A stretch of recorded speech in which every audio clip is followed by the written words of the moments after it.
ఇప్పుడు మీరు చెప్పిన ఈ 5 అంశాలు మరి తెలంగాణకు బిఫోర్, తెలంగాణ తర్వాత నిజంగా మార్పు జరగలేదా అన్న? మీరే చెప్పండి, హ్మ్. మీకు అనిపించిందా? ఇప్పుడు మీ ఊరు ఎవరు నాకు తెలియదు, మాది మీది ఏ ఆలేరు. జిల్లా? ఆలేరు. ఆలేరు. హ్మ్. మీ జిల్లాలో మీ నియోజకవర్గంలో హ్మ్. ఎన్ని స్కూళ్ళల్లో హ్మ్. టాయిలెట్స్ ఉన్నాయి, ఎన్ని స్కూళ్ళల్లో మంచినీటి వసతి ఉంది, హ్మ్. ఎన్ని స్కూళ్ళల్లో ప్లే గ్రౌండ్ ఉంది, హ్మ్. ఎన్ని స్కూళ్ళల్లో లైబ్రరీ ఉంది, ఎన్ని స్కూళ్ళల్లో ల్యాబొరేటరీస్ ఉన్నాయి, హ్మ్. ఎన్ని స్కూళ్ళల్లో కావాల్సినంత హ్మ్. అవసరం ఉన్నంత హ్మ్. టీచింగ్ స్టాఫ్ ఉన్నారు, నాన్ టీచింగ్ స్టాఫ్ ఉన్నారో హ్మ్. ఒక్కసారి లెక్కదిద్దాం. హ్మ్. ఒకవేళ నిజంగా ఆ, హ్మ్. ఆ స్కూళ్ళల్లో కనుక మార్పు వస్తే, హ్మ్. ఆ బళ్ళల్లో మార్పు వస్తే, ఆ పాఠశాలల్లో మార్పు వస్తే హ్మ్. అప్పుడు మార్పు వచ్చినట్టు. హ్మ్. బుగ్గ కార్లు వస్తే మార్పు వచ్చినట్టు కాదు. హ్మ్. మన ఊర్లలోకి బుగ్గ కార్లు వస్తే హ్మ్.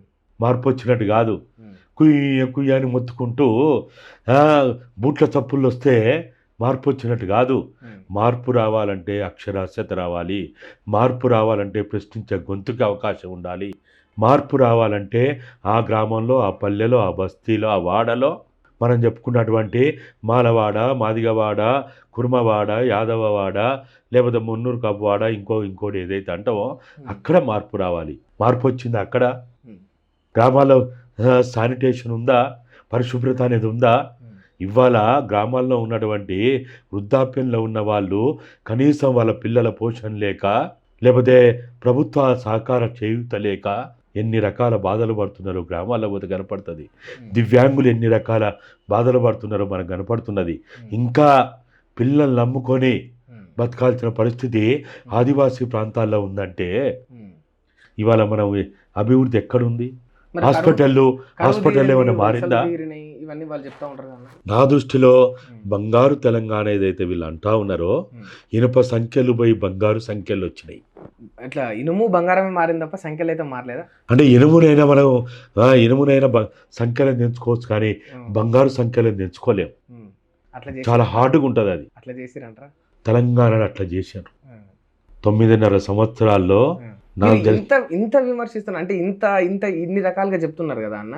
ఇప్పుడు మీరు టీఆర్ఎస్ పార్టీని వీడినట్టా? లేకపోతే పార్టీలో ఉన్నట్టా? ఒంటి మీద ఎప్పుడు చూసినా కూడా గులాబీ రంగు అంగే ఉంటది. మరి అభిమానంతోనా? మనసులో నుంచి ఆ పార్టీ రంగును తీసేయలేకనా? నా దృష్టిలో ఇది విమర్శ కాదు, హ్మ్. ఇది ఆవేదన, హ్మ్. ఇది గుండె చప్పుడు. హ్మ్. మరి ఎప్పుడైనా ఇంత ఆవేదన తెలంగాణ అంటున్నారు. ఎప్పుడైనా వాళ్ళకి చెప్పే ప్రయత్నం చేసిండ్రా మీరు? చెప్పినా, హ్మ్. మీకు కావాలంటే చాలా పుస్తకాలు కూడా ఇస్తా. ఆ! నేను సీఎం గారికి బహిరంగ లేఖలు ఎట్లా రాసినో, ఆ!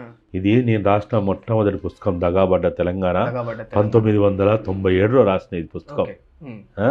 హ్మ్. నేను 2006లో జైల్లో ఉన్నప్పుడు ఆ! తెలంగాణ కోసం జైల్లోనే రాసిన. ఓకే. తెలంగాణ రాష్ట్రం ఆవశ్యకత, ఆ! వ్యూహం, ఎత్తుగడలు. ఎత్తుగడలు. ఓకే. అంటే తెలంగాణ రాష్ట్రాన్ని ఎట్లా సాధించాలి, ఎట్లా చేయాలనేది అనేక సందర్భాలు రాసిన. హ్మ్. తర్వాత తెలంగాణ ఉద్యమ ఆకాంక్షల వేదిక ఏర్పాటు చేసి హ్మ్. త్యాగాలతో కొట్లాడి సాధించుకున్న తెలంగాణ రాష్ట్రంలో హ్మ్. ఉద్యమ ఆకాంక్షలు ఇప్పటికీ నెరవేరకపోవడం దురదృష్టకరం, హ్మ్. బాధాకరం, సిగ్గుచేటని రాష్ట్రం. హ్మ్. అట్లనే ఇప్పుడు ఇంకా అక్కడ పుస్తకాలు ఉన్నాయి, చాలా పుస్తకాలు. ఓకే. సీఎం గారికి ఇక్కడ ఉన్నాయి చూడన్న, దీని కింద. హ్మ్. ఇది హ్మ్. మనం కలలు కన్న తెలంగాణ ఇదేనా కేసీఆర్? ఓకే. ముఖ్యమంత్రికి బహిరంగ లేఖ. బహిరంగ లేఖ. ఓకే. ఇది 2015లో హ్మ్. రాసిన. ఇటువంటిది ఇంకోటి కూడా ఉంటుంది. 2 బహిరంగ లేఖలు రాసిన. హ్మ్. నా ద్వారా సభ్యత్వం తీసుకొని పార్టీలో జాయిన్ అయినటువంటి హ్మ్. అప్పుడున్నటువంటి ఎమ్మెల్యేలకి, మంత్రులకి హ్మ్. ఎన్నోసార్లు హ్మ్. నేను అపాయింట్మెంట్లు తీసుకొని వాళ్ళ ఇండ్లకు పోయి హ్మ్. నేను తెలంగాణ గురించి వాళ్ళు మర్చిపోయినరు, వాళ్ళకి తెలియదు. హ్మ్. వీళ్ళంతా తెలంగాణ టీఆర్ఎస్ గులాబీ జెండా ఆవిష్కరణ తర్వాత హ్మ్. వచ్చిన వాళ్ళు. హ్మ్. అసలు కొంతమందికి అయితే తెలంగాణకు సంబంధం లేని వాళ్ళు. హ్మ్. వాళ్ళ దగ్గరికి కూడా పోయి చెప్పిన, హ్మ్. తెలంగాణ అంటే మీరు మంత్రులు కావడం మాత్రమే కాదు, ఎమ్మెల్యేలు కావడం కాదు. హ్మ్. అసలు తెలంగాణ రాష్ట్ర సమితి అనే 3 పదాల హ్మ్. వెనుక ఉన్నటువంటి 3 కోట్ల తెలంగాణ ప్రజల గుండె చప్పుడు ఉంది. హ్మ్. తెలంగాణ రాష్ట్ర సమితి అనేది ఒక సెంటెన్స్ కాదు, హ్మ్. ఒక పేరు కాదు. హ్మ్. 3 కోట్ల తెలంగాణ ప్రజల ఆక్రందన, హ్మ్. కన్నీళ్లు, కష్టాలు, బాధలు, ఆవేదన దాంట్లో ఉన్నది. అదేదో ఉత్తగానే తెలంగాణ రాష్ట్ర ఈ గులాబీ జెండా అంటే ఉత్తనే మేమేదో ఒక గుడ్డ దొరికింది హ్మ్. అని ఏర్పాటు చేయలే. హ్మ్. దీని వెనక ఎంతో సుదీర్ఘ చర్చ చేసినాం నేను కేసీఆర్. మరి దీనికి పునాది వేసిన ఇన్నారెడ్డి ఎందుకన్నా ఇప్పుడు ఇంటికి పరిమితం అయిండు? మరి మీ ద్వారా మీ కింద మిమ్మల్ని చూస్తూ పార్టీలోకి వచ్చిన వాళ్ళు ఇవాళ మంత్రులు అయినరు, ఎమ్మెల్యేలు అయినరు, ఎంపీలు అయినరు. మరి పునాది వేసిన ఇన్నారెడ్డి ఎందుకు ఇంకా ఇక్కడ అయిపోయిండు? వాళ్ళు కావడం నాకు సంతోషమే, కానీ మీరు రాకపోవడం వల్ల కూడా మరి నష్టం జరుగుతుంది కదా. మరి నేను ఎప్పుడు కూడా ఏమనుకుంటా అంటే, ఒక ఇల్లు తలగబడుతుంది అనుకో, ఉమ్, ఇల్లు తలగబడుతుంటే తెలికలోడు ఏం చేస్తాడు, ఉమ్, చేతనైతే చేయగలిగితే ఇంట్లో ఉండి మంట నార్పుతాడు, ఉమ్. లేకపోతే ఏం చేయాలా, ఇల్లును వదిలేసి బయటికి పో. మూర్ఖంగా దాంట్లోనే ఉండి, ఉమ్, అవివేకంతో దాంట్లోనే ఉండి తను కూడా చచ్చిపోవద్దు, ఉమ్, నేను దాంట్లో ఉండి చచ్చిపోవద్దు, ఉమ్. చరిత్రహీనుని కావద్దని బయటకు వచ్చిన. మరి బయటకు వచ్చి ఇంకో కొత్త ఇల్లు కట్టుకోపోయినరన్న. చూద్దాం కొత్త ఇల్లు కట్టడమా, ఆల్రెడీ ఉన్న వాటిని రిపేర్ చేయడమా, మరమ్మతులు చేయడమా, ఏం చేయడం అనేది. అంటే ఇప్పుడు ఇంకో పార్టీలకు పోయే అవకాశం ఏమైనా ఉన్నదా? మాకు చెప్పకనే చెప్తున్నట్టే అనిపిస్తుంది. నేను ఇంకే పార్టీలో పోను, ఇంకో పోయే అవకాశం లేదు. ఏ పార్టీలో పోను. నేను ఒక సోషల్ వర్క్గా, సివిల్ సొసైటీలో ఒక బాధ్యత గల పౌరునిగా, ఇప్పుడు ఆయన వాచ్ డాగ్ అన్నాడు, ఆయన పేరు మర్చిపోయిండు, అర్థాన్ని మర్చిపోయిండు, ఆ మాటలు మర్చిపోయిండు. కానీ మాలాంటి వాళ్ళం మేము 2014లో మేము చాలా తప్పుదాన్ని చేసినాం, చాలా తప్పు చేసినాం. నేనే కాదు, నాలాంటి వాళ్ళందరూ కూడా, మీలాంటి వాళ్ళు, జర్నలిస్టులు, లాయర్లు, ప్రొఫెసర్లు, బుద్ధిజీవులు, తెలంగాణ ఉద్యమంలో క్రియాశీల పాత్ర పోషించిన వాళ్ళందరూ, అది సకల జనుల సమ్మె కావచ్చు, సాగరహారం కావచ్చు, వంటవార్పు కావచ్చు, మిలియన్ మార్చ్ కావచ్చు, ఏదైనా కావచ్చు, ఆ దాంట్లో పాల్గొన్న వాళ్ళందరూ తెలంగాణ 2014 రాష్ట్ర ఆవిర్భావన జూన్ 2వ తారీఖు తర్వాత ఇక మన అవసరం తీరిపోయింది అని అందరూ కూడా ఎవరి పనులలోకి వాళ్ళు వెళ్ళిపోయారు.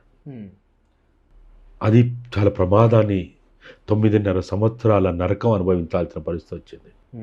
ఒకవేళ నిజంగా 2014లో రాష్ట్రావతరణ జరిగిన తర్వాత ఈ జర్నలిస్టులు, ఈ లాయర్లు, ఈ బుద్ధిజీవులు, ఈ ప్రొఫెసర్లు, ఉద్యమకారులు, అనన్య త్యాగాలు చేసినటువంటి ఉద్యమకారులు గనక వాచ్ డాగుల్లాగా ఉంటే 9.5 సంవత్సరాలు ఇంత పెద్ద విధ్వంసం జరిగేది కాదు, ఇంత నష్టం జరిగేది కాదు.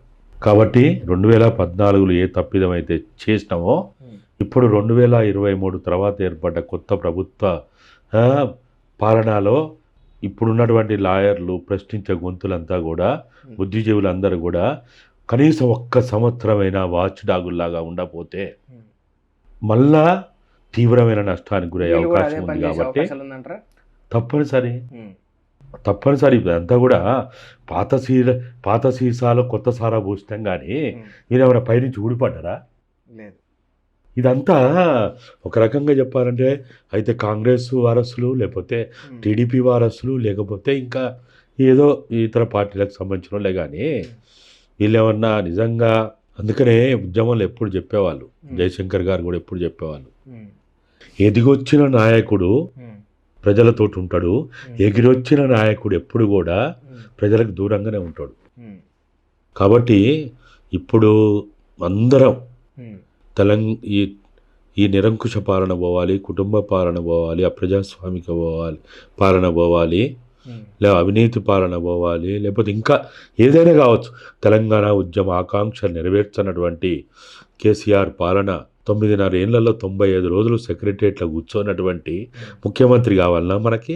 మరి ఇప్పుడు వీళ్ళ వల్ల సాధ్యమవుతుంది అంటారా? మరి నేను సాధ్యమైందని వాళ్ళకు వాళ్ళు చేస్తారని మనం ఎప్పుడు కూడా మన శత్రువుని లేపి మనం నిద్రపోతే మనని మింగేస్తారు.